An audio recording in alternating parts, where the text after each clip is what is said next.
Alright, so now that we have the bullet working, what we want to do now is for the people that are looking to make an auto weapon, we can do that easily. So let's get started with that. So let's go to gun, cube, and then go back to your bullet spawn. Make sure you're on your bullet spawn FSM.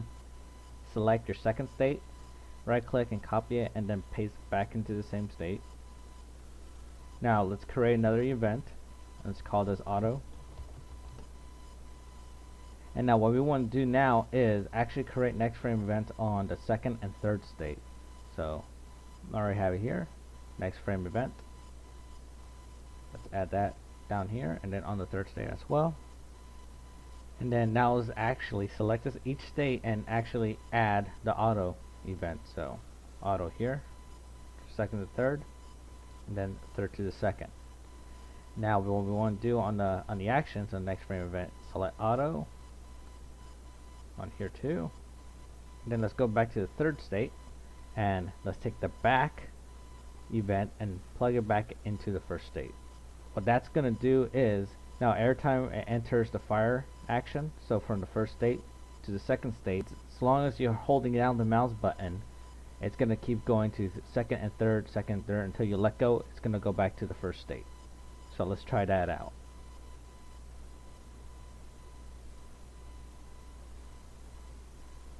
Alright, you see how it's just going between the second and third and back.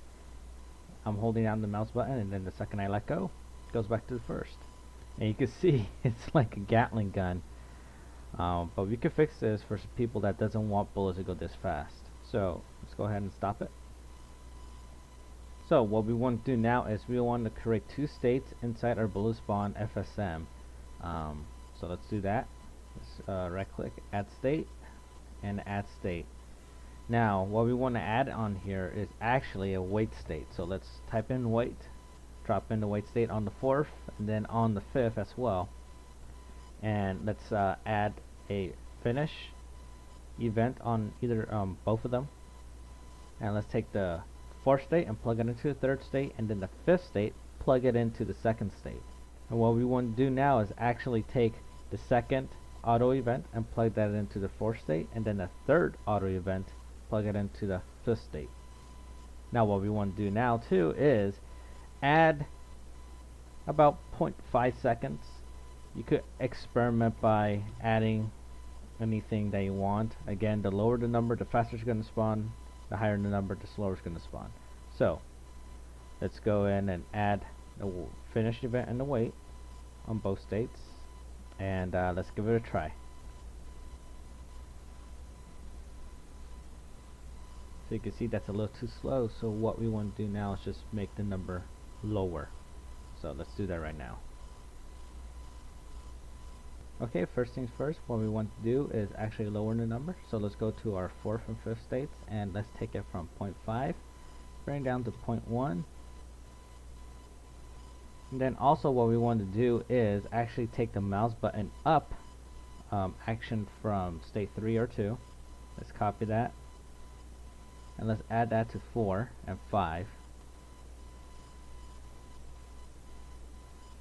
Then let's move them up on both of them, make sure they're on top. And then let's have a back event and plug those onto the 1st state. Okay, so now that's done. Let's go ahead and try it out.